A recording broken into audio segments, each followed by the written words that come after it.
Last night, Frank Ocean performed at Coachella. He was the headliner for Sunday night. He was supposed to perform in 2020, but due to COVID, it got canceled, and now he's headlining 2023's Coachella. But it came with some issues, let me tell you. First, let's start with the merch. People could not buy merch for Frank Ocean's event, for the concert. Usually, different artists are going to have shirts and hoodies that you can purchase, but Frank Ocean said, no, not today. So there was no merch at Coachella for Frank Ocean, which is kind of ridiculous because the whole point, a big part of being at Coachella, is that you're selling the brand. You're selling the artistry, and to not have merch is a bit disappointing.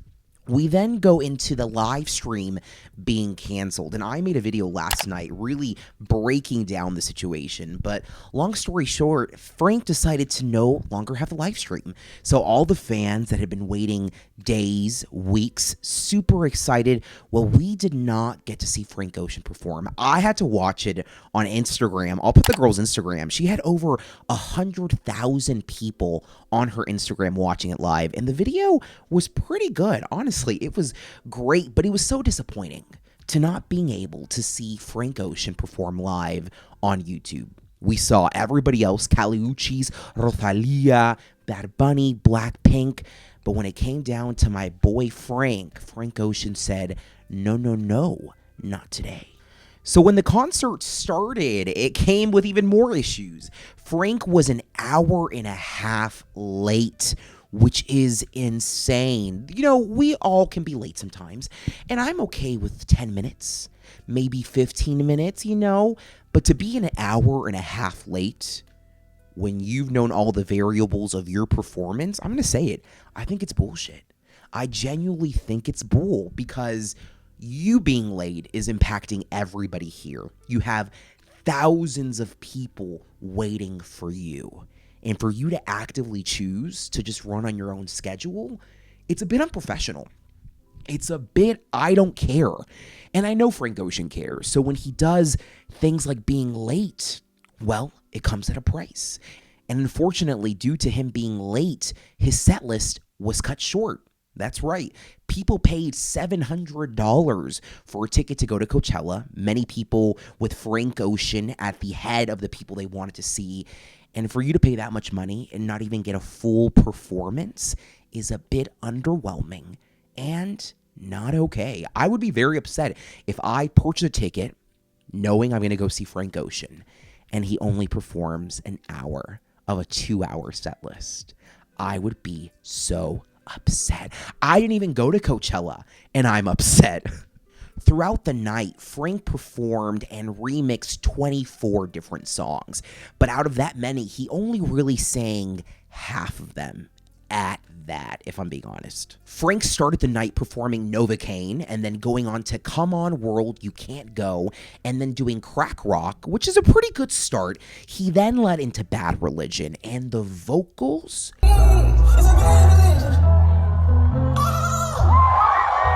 were, oh my God. Frank Ocean can sing very, very well. And not that that comes at a surprise, but the fact that he can sing that beautifully is so impressive. Honestly, Bad Religion made me like that song more. He then went into my favorite song he performed, and maybe my favorite Frank Ocean song, period, White Ferrari.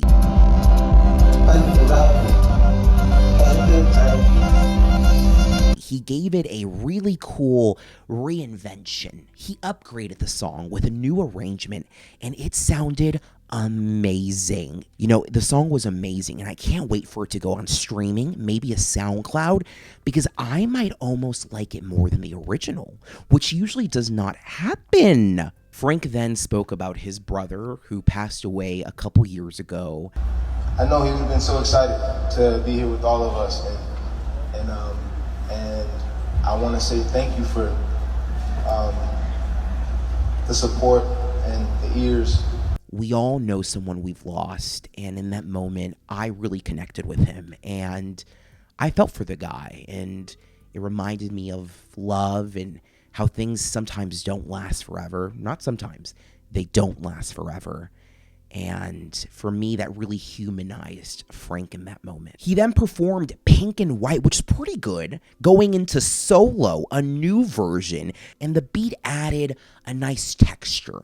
I really enjoyed Solo. Frank then performed Chanel. It was a remix, so Frank never sang, but it sounded pretty cool. I do wish he would have sang Chanel, or maybe a portion of it, because a lot of fans love that song. I love that song. So Frank throughout the evening had background dancers that would go and walk in circles. It was very interesting. I found myself wondering why they were there, but I was into it. After Chanel, we kind of turn the party up, and Frank brings the rave to us, blending a lot of his iconic songs with beats and remixes we maybe haven't heard. He led with Lost, which I loved the spaciness of the remix, but I'm going to be honest with you, I love Lost, and after the TikTok fame it's received, I really wish he would have sang it, because a lot of fans would have been really happy. All the Channel Orange babies would have been like, "Now you're lost." I would have been living if he actually would have sang the song. He then goes into Slide. It was a dance mix. Doesn't sound like the original, but I appreciate it. And then going into Provider, a deep infusion of house and techno. I like Provider, and it worked well for the song. He then goes into my favorite DJ rave selection in this set list, which is In My Room.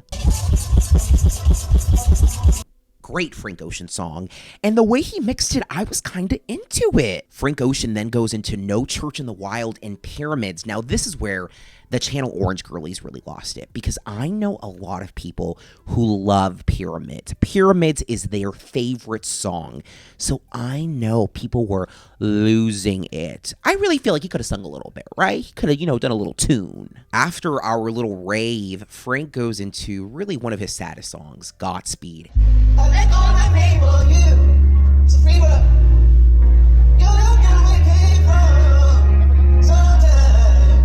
And it's a fan favorite. I definitely shed a little tear, I'm not gonna lie. Frank then gives us a punk vibe with Wise Man.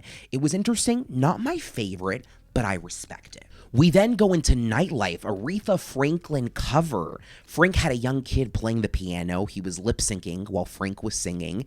It was cute. I liked it. Frank then does something a little questionable, I'm not gonna lie. He does Self-Control, Nikes, and Nights. But instead of singing, which is kind of like what he does as a singer, he lip synced. So it kind of was like a listening party with Frank. Like, he was like a drag queen. He was lip syncing all of his songs, which I don't mind, but the whole point is you singing, right? So, like, if you're not singing, like, why are you up there? It was cute, though. I'm not a hater, but I'm hating for sure. He then ends the night with At Your Best, You Are Love. Great vocals, beautiful song. But it got a little awkward because at the end of the song, he kind of just walks up and leaves. Guys, I'm being told it's curfew, so that's the end of the show. Thank you so much. That was the end of the performance. He says, curfew's over and the performance is done. What? This is my problem with this set list, which we did all the songs, is that there was a lot of moments that were spaced with just silence. There was a lot of gaps throughout the performance. And I feel like if you're going to be singing less than 10 songs, you actually singing, why? You have all of this time to fill it in with your vocals. So why not do more? Honestly, the songs that he did sing, I love Godspeed. My favorite, though, was White Ferrari. He put his whole foot into it. It was great. I am genuinely really into the remix, the reimagination of that song. He came back after 6 years with no new music. He did confirm that an album is on the way. There is an album. But for Frank Ocean to release no new music, Coachella is used as a launching pad usually, right? You start Coachella to begin an era, to extend an era. So for Frank Ocean to go to Coachella and not release any new music is a bit underwhelming, right? Because this is like the perfect moment to give the fans what we want. But I'm realizing that Frank Ocean truly is a legacy act. This moment, I'm not expecting anything new from him. I don't really think we're going to get new music anytime soon. We maybe get something maybe during the holidays, but I could see a world where we don't get anything till next year, which is so heartbreaking. Because why go to Coachella? And of course, he did remix and reimagine a lot of his classic songs. But why not give us what we really want, which is new music? Come on. The truth is this. Frank Ocean, this guy right here, he doesn't owe us anything. No one owes you anything in life. So if I'm upset, if you're upset, that's an us problem, not a him problem. But what it also makes me realize is that Frank Ocean might not be my favorite artist anymore because I want new music, right? If I stan somebody, if I stan Frank Ocean, if I stan Beyonce, right? I'm a stan of Beyonce. I expect Beyonce to give the people what they want. And at sometimes giving the people what they want is giving new music, right? So with Frank Ocean, I sometimes wonder, is me being a fan the best thing I could do for my mental health? Now, what do we think the new album is going to sound like whenever it comes out in 2026? I think from what we saw today, it's going to be deeply infused in techno, electronic dance music, house music. It's going to have a bit of that, infectious beat. I think we're going to be dancing in the new Frank Ocean music. Now, I don't think it's going to be like shake your ass in a circle. Maybe a little bit of that. But I think it's going to be really well thought out beats that are very, infectious, right? They make you want to dance. But when it's coming, I do not know. I honestly don't know. And that makes me sad. Now, what I would want is all of these new remixes of these songs. I would love for them to go somewhere. Maybe they go on Apple Music as an EP. Maybe they go on Homer Radio, his Apple Music show. Maybe they go on SoundCloud. I don't know. But I would love to be able to listen to these in an easier way. Which, knowing Frank, why would he do that? He has no reason to make it easy on us. He literally canceled the live stream just because he could. So he clearly doesn't care about me. Okay? He doesn't care about Carlitos. Okay, so lastly, I wanted to read this Twitter post. Now, this is all speculation. Take this with a grain of salt. But I think there's some truth here, and I wanted to read it. It's a little long, but let's go together. The stage production was supposed to and did contain an ice rink that was constructed and ready to go. So there was an ice rink there, which is kind of crazy. Frank decided at the last minute that he no longer wanted it at all. All of the people walking around him at the start of the performance were actually ice skaters. Wow. And had been practicing for weeks.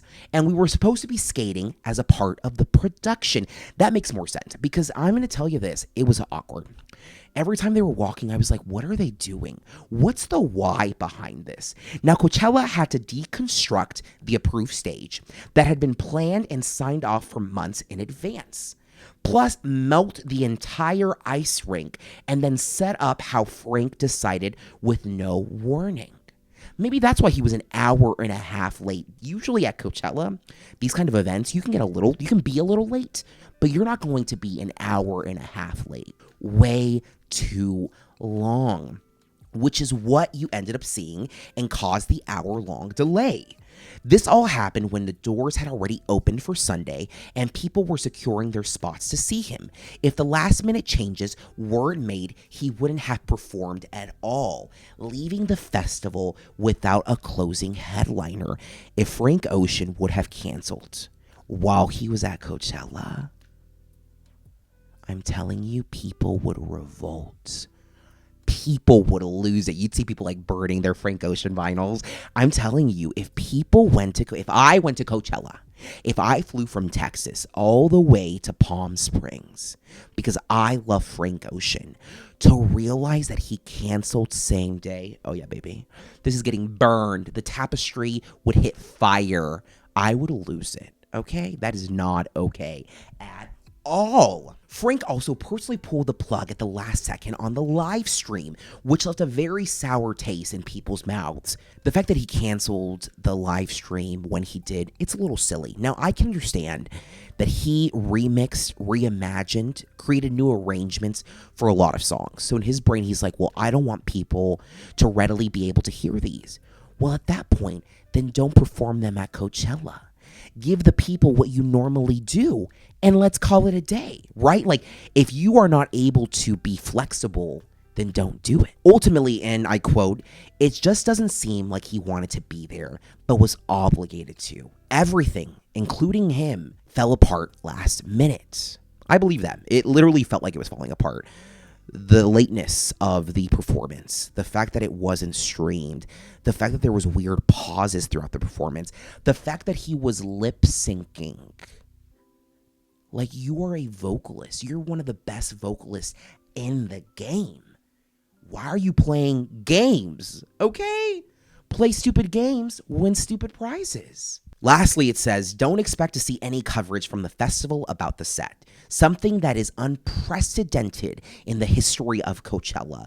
The relationship is not in a good place right now. And honestly, I would not be surprised, and this is crazy, if Frank Ocean does not perform next weekend. There is a possibility that he may cancel. If he's already doing these diva tactics, well, canceling next week may be very, very, very foreseeable.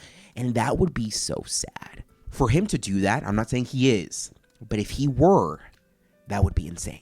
And that would really destroy the relationship that he has with so many listeners. We love Frank Ocean, and if he were to not show up when he said he was, that's problematic. Y'all, let me know in the comments, what do you think? Are you upset at Frank Ocean? Are you sympathetic to Frank Ocean? Are you like, you know what, let's not be hard on him? Or are you like, no, I am mad? I would love to know, how do you feel? Thank you so much for watching. I love you so much. Bye.